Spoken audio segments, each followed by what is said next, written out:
Congress party అగ్రనేత రాహుల్ గాంధీ ఎన్నికల సంఘం మీద ఆరోపణలు చేస్తూ ఉన్నారు.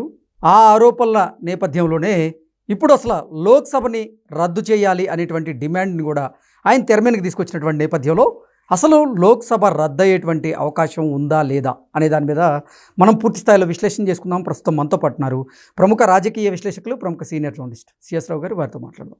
సార్ నమస్తే. సార్ నమస్తే సార్. ఎన్నికల సంఘం కొన్ని ఎన్నికల్లో భారీగా అవకతవకలకి పాల్పడుతుంది అంటూ కాంగ్రెస్ పార్టీ అగ్రనాయకులైనటువంటి రాహుల్ గాంధీ ఎన్నికల సంఘం మీద ఆరోపణలు చేస్తూ ఉన్నారు. ఈ నేపథ్యంలోనే ఇప్పుడు లోక్సభని రద్దు చేయాలనేటువంటి డిమాండ్ని అయితే తెర మీదకి తీసుకొచ్చారు. ఏంటి సార్ అసలు లోక్సభ రద్దు అయ్యేటువంటి అవకాశం ఉందా అంటే ఏం చెప్తారు? ఇప్పుడు దాని మీద కొన్ని పూర్తి స్థాయిలో మనం అవకతవకలు పాల్పడలేదని చెప్పి చెప్పలేని పరిస్థితి ఉంది. అవకతవకలు జరిగాయి అని చెప్పి చెప్పలేని పరిస్థితి కూడా ఉంది. ఎందుకనంటే తాజాగా వెలువడినటువంటి హర్యానాలో ఒక గ్రామ సర్పంచ్కి సంబంధించి ఎన్నికల సందర్భంగా సుప్రీంకోర్టు ఆదేశాల ప్రకారం రీకౌంట్ జరిగింది. 2022లో సర్పంచ్ ఎన్నికలు జరిగాయి. అక్కడ ఆ 2022లో జరిగిన సర్పంచ్ ఎన్నికల్లో ఓడిపోయినటువంటి అభ్యర్థి సవాల్ చేశారు. సవాల్ చేసి నేను ఓడిపోలేదు, ఈవీఎంల్లో మోసం జరిగింది అని జరిగితే ఆయన కోర్టుకు వెళ్ళారు. అన్ని కోర్టుల నుంచి సుప్రీంకోర్టుకి వెళ్ళింది ఆ కేసు. సుప్రీంకోర్టు మళ్ళీ రీకౌంట్ చేయమని చెప్పింది. మొత్తం కెమెరాలు పెట్టేసి మళ్ళీ రీకౌంట్ చేయమని చెప్తే రీకౌంట్ చేశారు. రీకౌంట్ చేస్తే ఇతను ఓడిపోయిన అతను గెలిచినట్టు వచ్చింది. అది వచ్చింది కూడా 24 గంటల ముందే, జస్ట్ నిన్ననే ఆ రీకౌంట్ చేస్తే మొత్తం ఇప్పుడు నేషనల్ మీడియా మొత్తం ఆ సర్పంచ్ గెలుపు మీదనే న్యూస్ వస్తుంది. అంటే ఈ లెక్కన ఈవీఎంలు ట్యాంపరింగ్ జరిగిందా లేదా అనేది మనం ఒక అభిప్రాయానికి రావచ్చు. ఎక్కడ అది జరిగిందని అంటే హర్యానాలో ఆ సర్పంచ్ పేరు కూడా చెప్తాను నేను. హర్యానాలో జరిగింది. హర్యానాలో అంటే 2022లో ఎన్నికలు జరిగింది, సర్పంచ్ ఎన్నిక. ఇది 11వ తారీఖున, ఆగస్టు 11న కౌంటింగ్ చేయండి అని చెప్పి సుప్రీంకోర్టు ఆర్డర్ ఇచ్చింది. ఈ నెల ఆగస్టు 11వ తారీఖున ఇస్తే అది ఎక్కడ హర్యానాలో పానీపట్ జిల్లా భువానా లఖు గ్రామం. ఆ పేరు, గ్రామం పేరు భువానా లఖు. అక్కడ మోహిత్ కుమారు ఇప్పుడు 51 ఓట్ల తేడాతో గెలిచాడు. అతను మోహిత్ కుమార్ అన్నారు. అంటే గతంలో ఓడిపోయిన మోహిత్ కుమారు ఇప్పుడు రీకౌంటింగ్ ద్వారా మళ్ళీ గెలిచాడు. 2022 నవంబర్ 2న జరిగిన ఎన్నికల్లో 7 మొత్తం అభ్యర్థులు అక్కడ పోటీ చేస్తే కులదీప్ సింగ్ అనే అతను గెలిచాడని చెప్పి అప్పుడు ఎన్నికల సంఘం ప్రకటించింది. దాన్ని సవాల్ చేశాడు మోహిత్ కుమార్ సవాల్ చేస్తే ఇది మొత్తం అన్ని కోర్టులు, ట్రిబ్యునల్ దగ్గర నుంచి సివిల్ జడ్జి దగ్గర నుంచి అన్ని కోర్టులు తిరుక్కుంటూ అక్కడికి హైకోర్టు నుంచి సుప్రీంకోర్టు దాకా వెళ్ళింది. సుప్రీంకోర్టు ఏం చెప్పింది?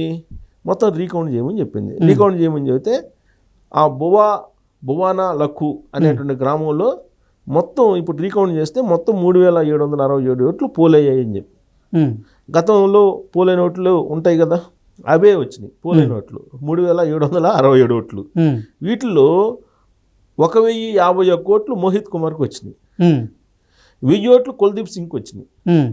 కానీ కుల్దీప్ సింగ్ గెలిచినట్టు 2022లో ఈసీ ప్రకటించింది. ఇప్పుడు రీకౌంట్ చేస్తే మోహిత్ కుమార్ ఓడిపోయిన అతను గెలిచినట్టు ఇప్పుడు ప్రకటించింది, మళ్ళీ వచ్చింది, కౌంటింగ్లో వచ్చింది. సో ఇది యాక్చువల్గా ఇది తాజాగా ఇప్పుడు లేటెస్ట్గా వచ్చినటువంటి రిపోర్టు. సో మరి దీన్ని బేస్ చేసుకుంటే కనుక ఈవీఎంల ట్యాంపరింగ్ ఉందా లేదా, ఈవీఎంల అవకతవకలు ఉన్నాయా లేదా అని అంటే మనం ఏం చెప్తాం? ఇప్పుడు మాజీ ఎన్నికల కమిషనర్లు రిటైర్ అయినటువంటి వాళ్ళే ఏం చెప్తున్నారు? వీటి మీద కొన్ని డౌట్స్ ఎక్స్ప్రెస్ చేస్తున్నారు. ప్రధానంగా వాళ్ళు ఎక్స్ప్రెస్ చేస్తున్న డౌట్స్ ఏంటి? ఈవీఎంల్లో ఇప్పుడు మొత్తం పోలింగ్ అయిపోయిన తర్వాత మొత్తం సీల్ చేస్తారు. ఈవీఎంలు సీల్ చేసిన తర్వాత బ్యాటరీ ఛార్జింగ్ ఉంది కదా, ఛార్జింగ్ని కూడా ఎంత ఉందని చెప్పి మెన్షన్ చేస్తారు. అది కౌంటింగ్ అప్పటికి వచ్చేటప్పటికి 50% ఉన్నటువంటి ఛార్జింగ్ 90% ఎలా అవుతుంది అనేది ఒక డౌట్ ఎక్స్ప్రెస్ చేస్తున్నారు. ఎవరు? మాజీ ఎన్నికల కమిషనర్లే కొంతమంది. అంటే అసలు ఈ ఈవీఎంలోనే లాక్ చేసి భద్రపరుస్తారు. ఛార్జింగ్ పెట్టడానికి కుదరదు. ఆ రోజు ఉన్నటువంటి ఛార్జింగ్ కన్నా తగ్గాలి, ఒకవేళ తగ్గితే. అవును. పెరగదు కదా. మరి పెరిగినట్టు కొన్ని సెంటర్లో చూపించింది అనేది నాకు తెలిసి కురేషి అనుకుంటా, కురేషి సంథింగ్ ఎన్నికల మాజీ కమిషనర్, ఆయనే డౌట్స్ ఎక్స్ప్రెస్ చేశారు. అదొక డౌట్. రెండు ఏంటంటే మీకు పోలింగ్ ముగిసిన తర్వాత అనూహ్యంగా పోలింగ్ పర్సంటేజ్ పెరుగుతుంది తెల్లారేటప్పటికి. అది ఎలా పెరుగుతుంది అనేది ఇంకొక డౌట్ ఎక్స్ప్రెస్ చేస్తున్నారు. మూడేంటంటే ఇప్పుడు రాహుల్ గాంధీ గారు కాంగ్రెస్ వాళ్ళు వ్యక్తం చేస్తున్నటువంటి అనుమానాలు ఏంటంటే దొంగ ఓట్లు. ఇప్పుడు బీహార్లో కొన్ని లక్షల ఓట్లు దొంగ ఓట్లు చేర్చుకున్నారు ఒకే ఇంటి అడ్రస్లో అని చెప్పి. మనకు 2024 ఎన్నికలకు ముందు కూడా ఆంధ్రప్రదేశ్లో 0 నెంబర్ తోటి కొన్ని వందల ఓట్లు నమోదు చేసినట్టు ఉన్నాయి. అవును. దాని మీద ఎలక్షన్ కమిషన్ అడుగుతున్నారు అసలు ఓట్లకు సంబంధించిన జాబితా ఏంటి అనే దాని మీద. ఈ మధ్యకాలంలో రాజస్థాన్, మధ్యప్రదేశ్ వాటికి సంబంధించిన జాబితా కూడా అడిగారు. ఇప్పుడు కర్ణాటకలో ఒక నియోజకవర్గాన్ని మోడల్గా తీసుకొని పైలట్ ప్రాజెక్టుగా తీసుకొని దీని మీద స్టడీ చేశారు రాహుల్ గాంధీ గారు. చేసిన తర్వాత ప్రెస్ మీట్ పెట్టారు. ఏ విధంగా దొంగోట్లు చేసి ఆ దొంగోట్లను ఏ విధంగా పోల్ చేసుకున్నారు, తెల్లారేటప్పటికి పోలింగ్ పర్సంటేజ్ ఎలా పెరిగింది అని చెప్పి ఆయన ఒక డెమో ఇచ్చారు. అంటే ఇలా చేస్తున్నారు. 2024 ఎన్నికల్లో కూడా ఇదే విధంగా గెలిచారు వీళ్ళు.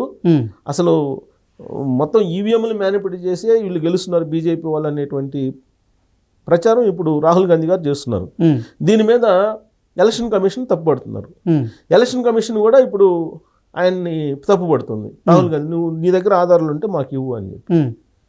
ఆధారాలు ఉంటే మాకు ఇవ్వు, మేము పరిశీలిస్తాము, ఆధారాలు లేకుండా మా మీద ఆరోపణలు చేస్తే నీ మీద కేసు పెడతాం అని చెప్పి అంటున్నారు. దేశద్రోహం కేసు పెడతాం అంటున్నారు ఎలక్షన్ కమిషన్. సో దీంతో election commission versus Congress party అన్నట్టుగా ఇప్పుడు యుద్ధం జరుగుతుంది దేశంలో. ఇలాంటి పరిస్థితుల్లో ఈ సర్పంచ్ ఎన్నిక వచ్చింది. సర్పంచ్ ఎన్నిక సంబంధించి రీకౌంటింగ్ వచ్చింది. ఇది బలం చేకూరేటువంటి అంశమే కదా.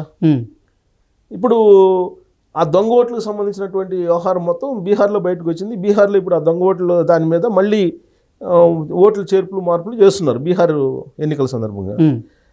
ఇది అసలు మొదటి నుంచే ఉంది. ఇప్పుడు 2024 ఎన్నికల్లో ఆంధ్రప్రదేశ్లో అలాగే తెలంగాణలో 2018 ఎన్నికల్లో బహిరంగ క్షమాపణ చెప్పారు ఎలక్షన్ కమిషనర్. 5 లక్షల ఓట్లు దొంగ ఓట్లు ఉన్నాయని చెప్తే ఎలక్షన్ అయిపోయిన తర్వాత ప్రకటించేశారు, కేసీఆర్ గారు గెలిచారు, ముఖ్యమంత్రి అయిపోయారని చెప్పి అందరికీ తెలుసు. ఆ తర్వాత దొంగ ఓట్లు దీని వ్యవహారాన్ని కాంగ్రెస్ పార్టీ చెప్తే ఆయన బహిరంగ క్షమాపణ చెప్పారు 5 లక్షల ఓట్లు దొంగ ఓట్లు ఉన్నాయని. 2018 అసెంబ్లీ ఎన్నికల్లో కూడా తెలంగాణలో నీకు తెల్లారేటప్పటికి ఓట్ పర్సెంటేజ్ పెరిగింది. ఆ రోజు సాయంత్రం జనరల్గా 5 గంటలకు అయిపోతుంది పోలింగ్.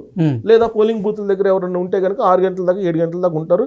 8 గంటల దాకా 9 గంటలు 10 గంటల దాకా ఉండేది. కొన్ని ఇంటీరియర్ ప్లేస్లు ఏదన్నా కొన్ని ఉంటే కానీ ఒకేసారి 5 నుంచి 10% అయితే పెరగదు కదా. అన్ని పోలింగ్ కేంద్రాల్లో అయితే అసలు ఓవరాల్గా పోలింగ్ పర్సెంటేజ్ టెంటేటివ్గా వస్తుంది 6 o'clock కల్లా. ఒక 70%, 72% వచ్చింది అనుకున్నాం. ఈ 72% కాస్త 73 అయింది కానీ 82 అయితే కాదుగా, ఛాన్స్ లేదు కదా. అవును. సరిగ్గా ఈ పాయింట్ దగ్గరే మాజీ ఎన్నికల కమిషనర్లు ఎక్స్ప్రెస్ చేస్తున్నారు. 2018 అసెంబ్లీ ఎన్నికల్లో మనం చూసాం తెలంగాణలో ఎలక్షన్ కమిషనర్ సారీ చెప్పాడు, బహిరంగ క్షమాపణ చెప్పాడు ఆ రోజున ఆయన. అలాగే ఇప్పుడు భారతదేశ వ్యాప్తంగా కూడా ఇలాంటి పరిస్థితి ఉందనేది రాహుల్ గాంధీ గారు చెప్తున్నారు. పైగా ఇంకొక అడుగు ముందుకేసి కాంగ్రెస్ పార్టీ వాళ్ళు ఇప్పుడు ఏమంటున్నారు, ఇదంతా కూడా 2024 ఎలక్షన్లు జరిగినటువంటి తీరు అయితే కరెక్ట్ కాదు, ప్రజాస్వామ్యానికి విరుద్ధం, కాబట్టి లోక్సభనే రద్దు చేయండి, ఈ లోక్సభను రద్దు చేసి మళ్ళీ ఎలక్షన్కి వెళ్దామని చెప్పి డిమాండ్ చేస్తున్నారు వాళ్ళు. సరే, వాళ్ళు డిమాండ్ చేసినంత మాత్రం లోక్సభను రద్దు చేయరు, అది వేరే విషయం. కానీ ఎన్నికల కమిషన్ మీద ఉన్నటువంటి విశ్వాసం, దాని మీద ఉన్నటువంటి నమ్మకం, స్వయం ప్రతిపత్తి కలిగే సంస్థ అనేటువంటి భావన ఏదైతే ఉందో అది సన్నగిల్లేటువంటి పరిస్థితి ఇప్పుడు నెలకొంది. కాబట్టి రాబోయేటువంటి రోజుల్లో బీహార్, తమిళనాడు ఎలక్షన్ జరుగుతున్నాయి కాబట్టి అసలు ఎలక్షన్ ఏంటి అనేది బయటపడే అవకాశం ఉంది. ఎందుకంటే ఇప్పటి నుంచే వాళ్ళు గ్రౌండ్ లెవెల్లో కాంగ్రెస్ పార్టీకి సంబంధించినటువంటి వాళ్ళు యుద్ధ ప్రాతిపదికన జాగ్రత్త పడుతున్నారు. కాబట్టి బీహార్ ఫలితాలు మనకి యాక్యురేట్గా ఉండే అవకాశాలు ఉన్నాయి. ఓకే. ఈ ఈవీఎంలు కానీ అంటే దొంగోట్ల వరకు లేకుండా చేస్తున్నారు. మరి ఈవీఎంల విషయం ఏం చేస్తారనేది చూడాలి మనం. ఓకే. ఒకటి ఏంటంటే తెల్లారేటప్పటికి అనూహ్యంగా అయితే పోలింగ్ పర్సెంటేజ్ పెరగదు కదా. అది ఇప్పుడు యాక్చువల్గా ఎన్నికల కమిషన్ రాజస్థాన్, మధ్యప్రదేశ్, ఇంకొక రాష్ట్రంలో ఏదో ఉంది, ఈ 3 రాష్ట్రాలకు సంబంధించినటువంటి ఓటర్ లిస్ట్ అంతా కూడా తీసేసింది. ఆన్లైన్లో ఉంటుంది, యాక్చువల్గా ఆన్లైన్ నుంచి తీసేసింది. అంటే దొంగోట్ల ఏరువేత ప్రక్రియ అయితే ప్రారంభమైనట్లు అనుకోవచ్చు అంటారు. దొంగోట్లు ఏరువేత ప్రక్రియ అయితే ప్రారంభమైంది, అది ఓకే. కానీ ఈవీఎంల విషయం ఏంటి, ఛార్జింగ్ విషయం ఏంటి, అనూహ్యంగా పోలింగ్ పర్సెంట్ తెల్లారేటప్పటికి 5 నుంచి 10% పెరగదు కదా. 5% అసలు గతంలో 2022లో గెలిచిన వ్యక్తి ఇప్పుడు రీకౌంటింగ్ చేస్తే ఎలా పోయాడు? ఇప్పుడు 2019లో తెలంగాణ మన ఆంధ్రప్రదేశ్లో జరిగిన ఎన్నికలు కూడా అదే కదా. ఉమ్, 2019లో కూడా అదే జరిగింది. ఉమ్, 2018లో తెలంగాణలో కూడా అదే జరిగింది. ఓకే.